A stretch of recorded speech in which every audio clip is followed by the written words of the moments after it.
State the matter here, Doctor. I'm mortal and I survived. The cheers are overwhelming. Hello, welcome back to Star Trek Sodium. This week we have some absolutely terrific facts that I've dug up all about Star Trek Next Generation, Season 3, Episode 13, Deja Q. Now in this episode, Q would make a valiant return to the Enterprise when he's sucked dry of his powers by the Q continuum and left helpless. Picard and his Starfleet crew don't believe him at first and think it's all a big trick, leading to plot threads exploring morality and human nature. An early version of the script was that Q would pretend to be powerless, but somehow Geordi's visor would pick up Q's powers on the EM spectrum that only he could see, and when the crew of the Enterprise were told what he could see, they chose to believe Q's lies over Geordi's outlandish claims, leading LaForge to being locked up for his own good. After a few script adjustments though, not much of this storyline made it to the big screen. This goes against my better judgment. Transporter room 3, log on to shuttle 1, beam it back into its bay. Aye, Captain. Rick Berman's cousin, Jake Riverwind, possibly wanted to be in Star Trek, and so Rick decided that Jake should have the role of Q himself, as Q, of course, could look like whatever he wants. Jake desperately wanted work, since his house had been blown away in Hurricane Diana, which left a devastating path of destruction, destroying thousands of houses, which for some reason were made of wood. Despite having no acting experience at all, Jake Riverwind auditioned for the role of Q, and Michael Piller famously exclaimed he would never see anything like this before and he's never going to see anything like it again. He said that as long as he lives, he would never want to see anything like this in his whole life. It was that bad. That is when the decision was made to bring back the previous Q actor.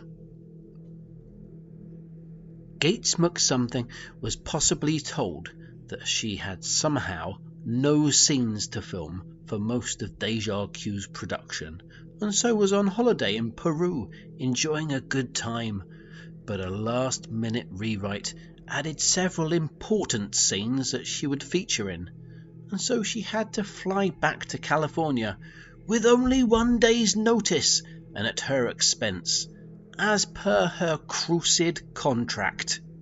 In a bid to keep everybody looking trim, as people in the future should indeed look, Rick Berman supposedly sent out an important memo to all actors, ordering them to only have 1 meal per day for the remainder of their soapy contract.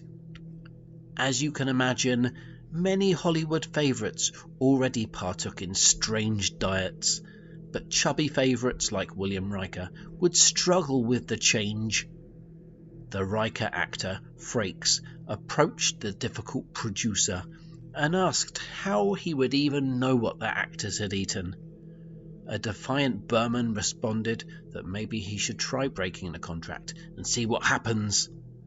It's actions like this that would really make people not like Rick Berman quite so much over the years.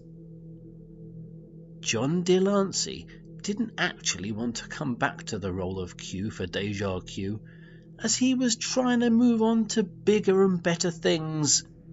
He reportedly wanted to be the next Sylvester Stallone and feature in a string of sweaty action classics.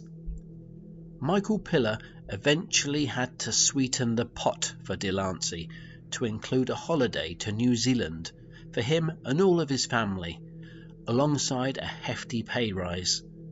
The Q actor, of course, never did end up in sweaty roles, but if you close your eyes and picture it, you can really picture what it might have looked like. Now that the Data robot actor, Spiner, had finally turned 22, he had enlisted as a sheriff's deputy in his home of Dufont County. It had always been his dream to wear a sheriff's badge as a child, and he would embrace the opportunity at weekends. Trouble brewed when filming needed to be finished for Deja Q on a Saturday, but Data Actor was actually out, helping solve crime.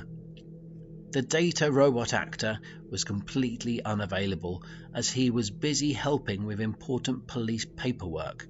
That's why all of you with eagle eyes might have noticed that in this episode, Data is only seen in the far background for a couple of scenes, and completely out of focus in another, as his stunt double filled in the best he could.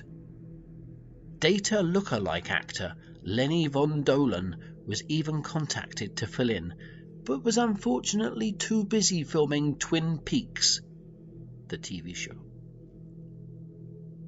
Patrick Stewart, the actor, had finally decided to make the move to Hollywood, to uproot from his fine English home and to live in America full-time, instead of commuting back and forth to England each weekend.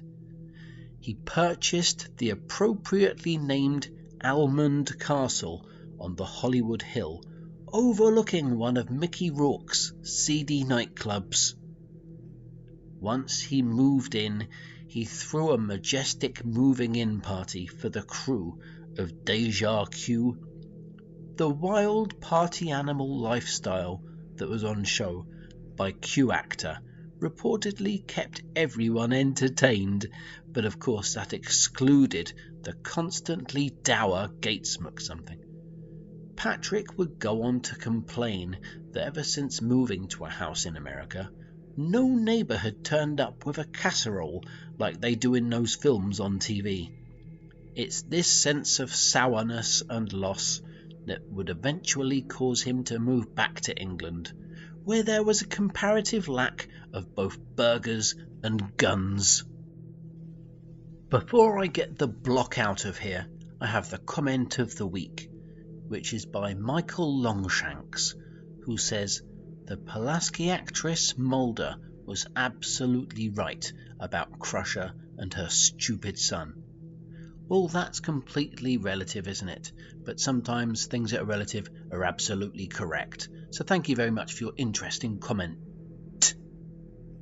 Thanks ever so much for checking out these totally amazing facts all about Deja Q.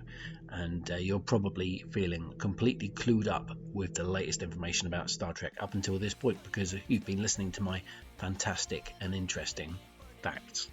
So all the best. Subscribe if you want to subscribe, and what that'll do is it will mean that you're subscribed, and you can comment underneath with any facts that you might have about Q or this Hensing episode, Deja Q, and of course hit like if you like this video, or indeed like my videos. Thanks very much, and next week hopefully I'll be back with some more facts all about Star Trek The Next Generation, and perhaps something else or other. I'll see you next time. Bye bye, ta-ta.